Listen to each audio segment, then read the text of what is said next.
Buenos días a todos. Quiero agradecer a la asociación la posibilidad de dar esta charla. La verdad es que dije un sí inmediato, pero ahora he de decir que estoy bastante abrumada, ¿vale? Por compartir cartel con el doctor Macris y el señor Mahoney. Pero bueno, haremos lo que se pueda. Entonces, bueno, el tema de mi charla que me propusieron es hablar sobre la mujer y sus trastornos hemorrágicos.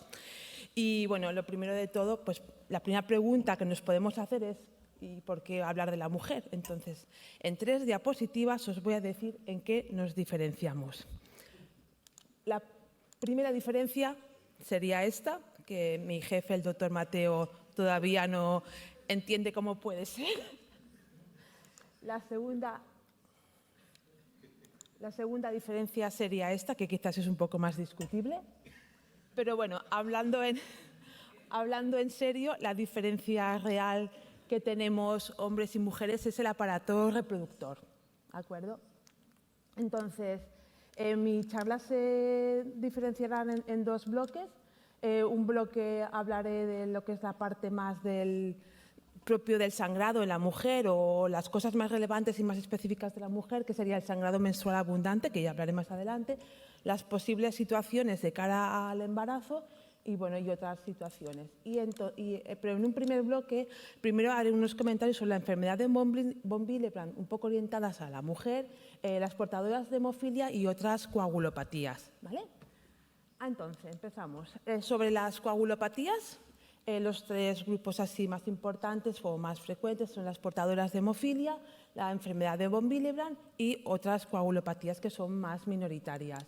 Respecto a las portadoras de hemofilia, pues bueno, todos sabéis, no hace falta que os lo explique, que es que va ligada al sexo, que de un papá pues, con hemofilia, pues las niñas serán portadoras obligadas de hemofilia, y de que una mujer portadora, pues la mitad de su descendencia, sean niños o niñas, pues serán portadores, ¿vale? Entonces, bueno, primero de todo, ¿y por qué pasa esto? Porque uno puede pensar, o hace años se pensaba, que los únicos que sufrían hemofilia y que sangraban eran los hombres, que las mujeres eran unas meras portadoras y que no tenían ningún problema, pero esto no es verdad.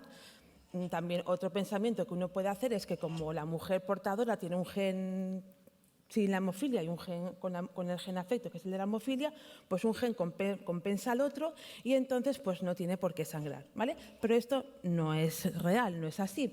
Existe un fenómeno que se llama el fenómeno de lionización, ¿vale? Que es un fenómeno que, bueno, se llama así porque quien lo descubrió, una señora que se llama Mary Lyon, ¿vale? Por eso le pusieron este nombre. Y este es un fenómeno que ocurre porque en una célula no pueden coexistir 2 cromosomas X, ¿vale? Y uno de ellos se apaga, ¿vale? ¿Y cuál se apaga? Pues es al azar. En cada célula al azar se apaga o el bueno o el que tiene la hemofilia, ¿vale? Entonces, un ejemplo visual de esto pues son estos gatitos. No es que me gusten mucho los gatos, pero aquí os los enseño. ¿Qué le pasa a estas gatitas? ¿Vale? A estas gatitas le pasa que el color de su piel viene definido por cuál de sus cromosomas X se ha apagado, ¿vale? Entonces, esto es el fenómeno de lionización y en la hemofilia pues pasa esto, que al azar en cada célula de la mujer portadora se inactiva uno de los 2 cromosomas X, ¿vale? Y cuando se mira al microscopio lo que se ve es esto puntito de aquí en el núcleo que se llama corpúsculo de Barr. Bueno, un poquito de ciencia. Este es para que lo veáis, este es un estudio de ya hace muchos años del doctor Rosendahl en el que miró los niveles de factor 8 en mujeres que tenían el gen de la hemofilia, que eran portadoras, y mujeres que no tenían, ¿vale? En esta columna de aquí son el nivel de factor que tenían estas mujeres, ¿vale? Está puesto en unidades mililitros, si multiplicas por 100 es el valor, ¿vale? Entonces, bueno, las mujeres con portadoras de hemofilia tienen un nivel más bajito que las que no son portadoras, que pueden ir entre el 40%, el 50% como media, ¿vale? Pero que, bueno, si una mujer tiene muy mala suerte y se le inactiva, porque esto es el azar, es como quien le toca la lotería, todos los genes que son sanos, que no tienen el gen de la hemofilia, pues quizás eso se llama lionización extrema y esta persona tendrá los pues, niveles que pueden ser de una hemofilia leve, moderada o incluso severa, ¿vale? O luego puede haber quien tenga mucha suerte y que tenga unos niveles pues, muy normales del 140%. ¿Vale? Entonces, resumen, una mujer portadora de hemofilia puede tener cualquier nivel de factor.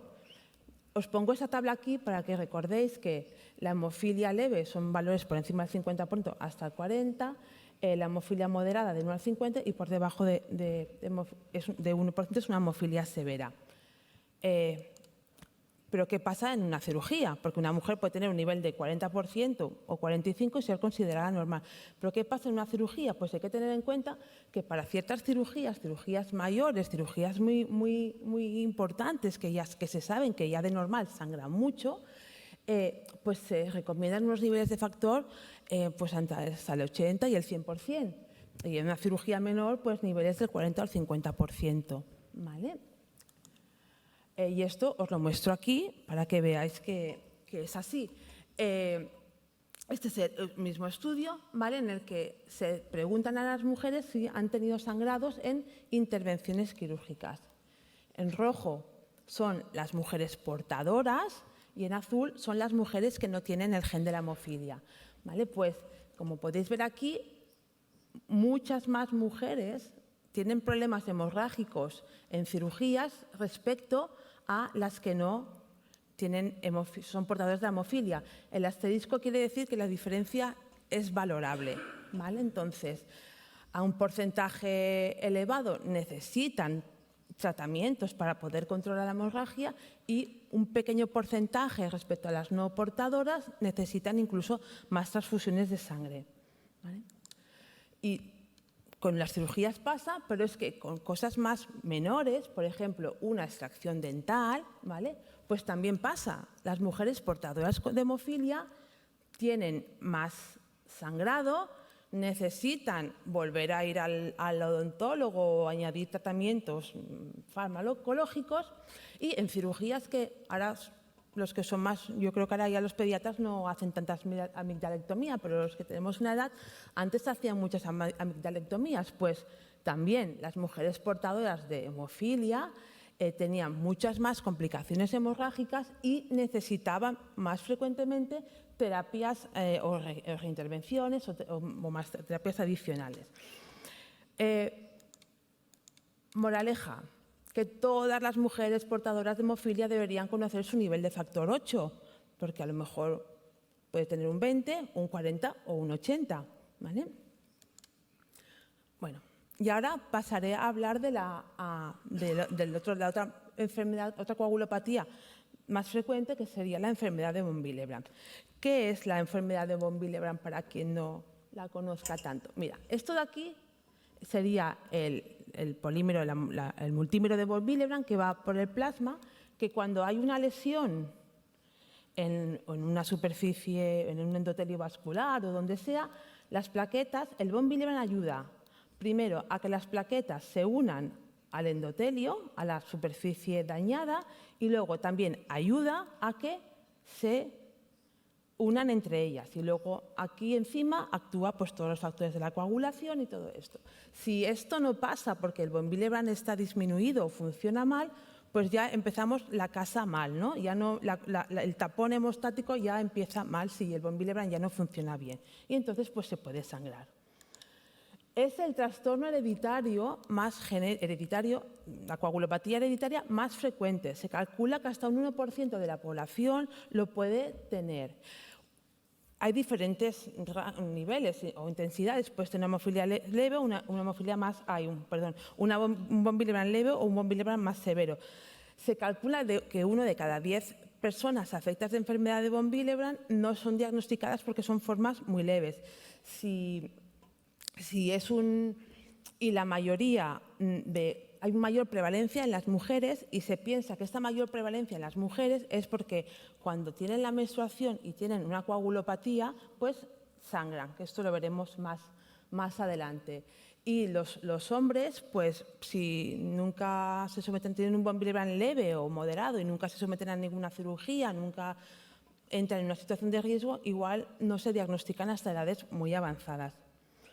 Bueno, no lo he dicho, pero bueno, es una enfermedad, a diferencia de la hemofilia, es una herencia autosómica dominante o recesiva y que la pueden tener tanto hombres como mujeres, ¿vale? En diferentes grados de intensidad. Bueno, y el tratamiento del von Willebrand pues es un poco el mismo también que el de la hemofilia, pues desmopresina, encefalibrin, que ya lo conocéis todos, o concentrados de factores. Otras coagulopatías que también pueden dar problemas hemorrágicos y que son algo más minoritarias, pues bueno, pues tenemos los déficits de factores. Quien haya venido por la unidad y ha visto nuestro reloj.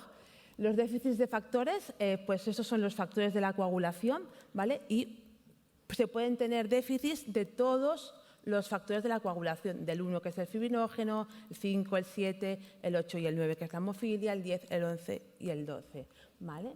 Entonces, cualquier déficit de este factor, si es muy intenso, puede dar problemas hemorrágicos. Son todos de herencia no bueno, menos el 8 y el 9, no son de herencia autosómica dominante, no van ligada al sexo, por lo que también lo puede padecer una mujer, ¿vale? Y luego todas las trombocitopatías, que es una enfermedad, son enfermedades más raras. Trombocitopatía quiere decir que las plaquetas funcionan mal, ¿vale? Y las personas que tienen pues, algún tipo de trombocitopatía pues pueden sangrar. Y el tratamiento de estas patologías pues son pues, lo mismo, es concentrados de factores, o plasma, o encefalibrin, o desmopresina, o incluso transfusión de plaquetas. ¿Vale? Entonces, ahora ya vamos a entrar en el bloque de lo que es más concreto de la mujer. Entonces, el sangrado menstrual, la menstruación, es donde la mujer, cuando aparece, pues puede tener problemas hemorrágicos si tiene una coagulopatía más o menos severa. Por si no lo sabéis, la menstruación se empieza en el día, o sea, el ciclo menstrual empieza en el día 0, ¿vale? En el día 0 lo que pasa es que se cae todo el endometrio que ha ido proliferando en las diferentes etapas del ciclo, ¿vale? Y si no hay un óvulo fecundado que se instale en la capa de endometrio, el endometrio se cae y vuelve a empezar el día 0, ¿vale? ¿Y cuál es el flujo normal? ¿Cuál es el flujo que se espera que se considera normal? Pues porque yo cuando pregunto a las pacientes ¿cómo es tu menstruación? El 99% me dicen normal. ¿Vale? Entonces, ¿por qué es normal? Entonces, el flujo normal se considera que es entre 40 y 50 mililitros por ciclo, ¿vale? Y se define el sangrado menstrual abundante como un sangrado que ocurre de forma regular en el tiempo, o sea, que ocurre cada 28 días, pero que se sangra mucho o este sangrado dura muchos días, ¿vale? En general se considera que es cuando superan los 80 mililitros por cada ciclo. ¿Y cómo se mide esto? Porque es muy subjetivo. Hay una forma, un método exacto que se llama dosificación de la hematina, la hematina es un derivado de la hemoglobina, de los glóbulos rojos. Entonces, pero esto solamente se usa para ensayos clínicos y cosas muy, muy concretas. En la práctica clínica diaria esto es imposible, ¿vale? Entonces, se hacen como métodos más indirectos, que es, pues, si hay mucho coágulo, si son muy grandes, si hay anemia o ferropenia, si una mujer tiene anemia o le falta hierro, es que por algún sitio sé que sangra más de lo normal y su cuerpo no es capaz de compensar esta pérdida de sangre. O porque hace un uso aumentado de compresas o tampones, de cualquier material higiénico. Y luego hay unas escalas que es la gráfica de Higham o el PVAC score, que aparecieron en los años 90, que intentan un poco objetivar este sangrado, ¿vale? Entonces, esta es el PVAC score, que lo que se trata es de ir poniendo palitos cada día del ciclo. Y pues yo gasto 3 compresas de estas y aquí gasto 2 y aquí ya solo gasto 1, ¿vale? Esto da una puntuación, un score, y si el score es más de 100 se considera que hay un sangrado abundante, ¿vale? O excesivo. Ahora, en la época de la tecnología, pues hay 20.000 aplicaciones que puedes ir apuntando cómo es tu flujo, si es abundante, ¿vale? Y lo que nos ha facilitado un poquito la medida, es la copa menstrual, que lo usan pues mucha gente joven. Yo creo que la gente joven cada vez lo están usando más, que esto ya yo me he encontrado que vienen y te dicen, yo me cambio la copa mediana a 2 veces al día y está llena por la mitad. Pues ya sabes que son 30 mililitros, ¿vale? No hace falta más cosa. Bueno, ¿y de qué número estamos hablando? ¿Cuántas mujeres tienen sangrado menstrual abundante? Bueno, pues de toda la población general, tengan o no tengan hemofilia, tengan o no tengan coagulopatías, se considera que entre el 10 y el 35% tienen un sangrado menstrual abundante, pero que solamente un 20% tendrán un trastorno hemorrágico por debajo. Si lo miramos al revés, preguntamos, de todas las mujeres que se conoce que tienen una coagulopatía porque tienen una enfermedad de von Willebrand, porque son portadoras de hemofilia, ¿cuántas de ellas tienen o pueden tener trastornos hemorrágicos? Pues nos podemos ir hasta el 90% según qué estudio vamos mirando. Un paréntesis es la menarquia. ¿Vale? La menarquia es la primera menstruación que aparece en la niña, ¿vale? Que aparece sobre los 12 años, una cosa así. En este periodo de la menarquia, en estas primeras menstruaciones, son muy irregulares. Pueden aparecer cada 20 días, cada 40 días. ¿Qué pasa? Que a veces es difícil preguntar por el sangrado, porque muchas pueden o sobre o infraestimar el sangrado, ¿vale? También depende con quién se comparen. Si se comparan con su prima, que también es portadora de hemofilia y su prima sangra mucho y ella sangra igual que su prima, pues ella dirá que sangra normal, porque es lo que está viendo con quién se compara, ¿vale? Entonces, y también a veces la percepción es inconsistente, porque como los ciclos son muy irregulares, también un mes sangra más, un mes sangra menos, y quien tenga algún hijo adolescente sabrá que nunca se acuerdan de nada y solo se acuerdan de lo que les interesa, ¿vale? Entonces, pero bueno, en su mayoría el sangrado menstrual es un sangrado funcional, o porque tengas una coagulopatía o por desarreglos hormonales, ¿vale? ¿Qué consecuencias tiene el sangrado menstrual abundante? Bueno, sin dramatizar mucho, ¿vale? Pues el sangrado te puede limitar tus actividades de vida diaria y te reduce tu calidad de vida, si tienes dolor encima, pues peor, ¿vale? Pues tienes que tomar medicación, en las primeras menstruaciones, en la menarquia, los primeros años, te puedes sentir mal, no vas al cole, no vas a trabajar, puedes tener anemia y en casos muy extremos pues puedes hasta necesitar hospitalización. Bueno, y también para volver a poner un poquito de ciencia, pues mira, este es un estudio en el que mira que las mujeres con sangrado menstrual abundante, ¿qué alteración, qué coagulopatía tienen? Pues por lógica, porque es la coagulopatía más frecuente, la mayoría de mujeres pues tendrán una enfermedad de von Willebrand, seguido por las portadoras de hemofilia, ¿vale? Y luego pues todos los demás déficits que hay. Y aquí, ¿y qué valor? Si os acordáis, el valor que se considera por debajo del cual se tiene hemofilia es el 40%, ¿vale? Pero aquí en este estudio, que es el mismo que os he enseñado antes, pues se ve que ya por debajo del 60%, que en teoría no se consideraría hemofilia, pues hay un riesgo mayor de tener anemia, necesitar hierro, ¿vale? O sea, uno sería las mujeres que no tienen hemofilia o que tienen valor por encima del 60%, y hay más restricciones en la vida diaria por culpa de este sangrado. ¿Y qué tratamiento podemos hacer cuando pasa esto? Pues bueno, hay 2 bloques de tratamiento. Uno es el tratamiento hormonal, que yo ahí no digo nada porque se encargan los ginecólogos, y luego están los tratamientos no hormonales, que de estos pues un poco sí que nos tenemos que encargar nosotros, que es o dar antifibrinolyíticos, o, aunque os sorprenda, el ibuprofeno, y yo doy fe, ¿vale?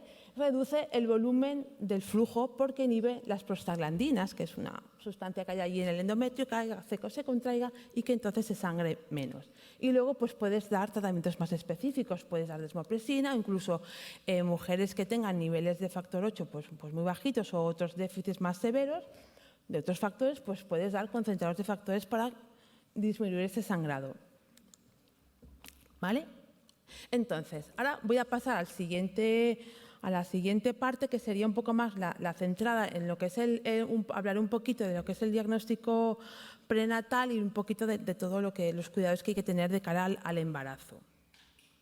Entonces, primero hablaré, dos cosas de lo que es la parte más previa al embarazo en sí, a la parte de concepción y el diagnóstico prenatal. Bueno, y primero de todo os quería enseñar esto, que esto es la información previa que dice la Federación Mundial de Hemofilia que tiene que saber toda mujer. ¿Vale? Entonces, lo dice la Federación Mundial de Hemofilia para todos los países. Entonces, una mujer tiene que saber, que lo sabéis seguro, la probabilidad de transmitir la hemofilia al bebé, ¿vale? Las consecuencias de heredar la hemofilia, tanto si es un niño como si es una niña. La forma en que se controla la hemofilia, qué atención tienes en tu zona, cuál es el costo. Y luego la mujer también tiene que saber qué atención debe recibir durante el embarazo, el parto y el alumbramiento. ¿Vale? Y luego también qué opciones tiene para la concepción y el diagnóstico prenatal. ¿Vale? Entonces, respecto al diagnóstico prenatal y la concepción, bueno, pues puede ser que haya un embarazo. ¿Vale? Pues ¿qué hay que hacer? Pues hay que hacer un diagnóstico prenatal. ¿Hay que hacerlo o no hay que hacerlo? Hay lugares que, no aquí, pero que bueno, se puede hacer el diagnóstico prenatal por dos motivos. Porque si el bebé tiene una hemofilia y yo querré interrumpir este embarazo, que esto es una cosa personal, que ahí influyen muchas variables, o porque yo quiero saber si este bebé tiene hemofilia o no, porque de cara al parto o a las maniobras que se harán, pues pueden un poco variar si es hemofilia o no. Entonces, hay dos maneras tres, de hacer un diagnóstico de portador, ¿no? del bebé. Entonces, uno es la biopsia de corión, que es lo que es esto de aquí, se biopsia las vellosidades coriónicas, que es una membrana que hay en una parte de la placenta. Entonces, por ecografía se pincha el abdomen o a través de un catéter por la vagina y se toma una muestra de estas vellosidades que hay en la placenta, que tienen la misma información genética que tiene el bebé. ¿Vale? Y se hace un estudio genético y se ve si el niño tiene el gen de hemofilia o no. Esto se puede hacer en la semana 12, 14, ya se puede hacer. Y luego lo que también se puede hacer es una amniocentesis. ¿Vale? La amniocentesis lo que se hace es que se pincha la pared abdominal de la madre y se llega al líquido amniótico, que es el líquido en el que está el niño flotando, y se saca muestra. Se separan las células del feto y se mira si tiene hemofilia o no. Y esto se hace un poquito más tarde, entre la semana 14, la 20, una cosa así. ¿Vale? El diagnóstico más precoz sería la biopsia de las coriónicas. Y luego también simplemente puedes saber el sexo del bebé, si es un niño o una niña.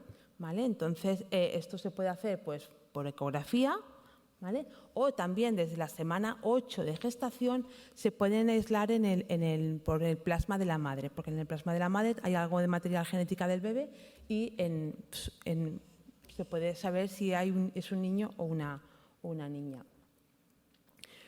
Pero ¿qué puede pasar también? Que se quiera un diagnóstico genético preimplantacional, ¿vale? Entonces, ¿esto cómo funciona? Esto es una fecundación in vitro, ¿vale? ¿Qué quiere decir? Que se saca de la madre óvulos y se fecundan en el laboratorio con el esperma del padre, ¿vale? Entonces, eso es lo que se llama una fecundación in vitro. Esto se deja crecer, luego se toma una muestra de estos embriones, se hace un análisis genético y entonces se sabe qué embriones tienen hemofilia o no, sean niños o sean niños. Otra opción que se puede optar es una fecundación in vitro con óvulos de donante, ¿vale? O al revés, hacer una selección de esperma. Bueno, también la selección de esperma también se puede hacer únicamente, se puede seleccionar del esperma del hombre los que son del sexo, por ejemplo, femenino, ¿vale? Y hacer una fecundación con los espermas seleccionados del sexo femenino. Vale, bueno, y ahora ya entraríamos en el embarazo. En el embarazo, el cuerpo es muy sano, ¿vale? Muy sano, muy sabio, ¿vale? Sano a veces no. Es muy sabio, a veces sí, a veces no. Y en el embarazo lo que pasa es que todas las proteínas que ayudan a coagular, ¿vale?, aumentan.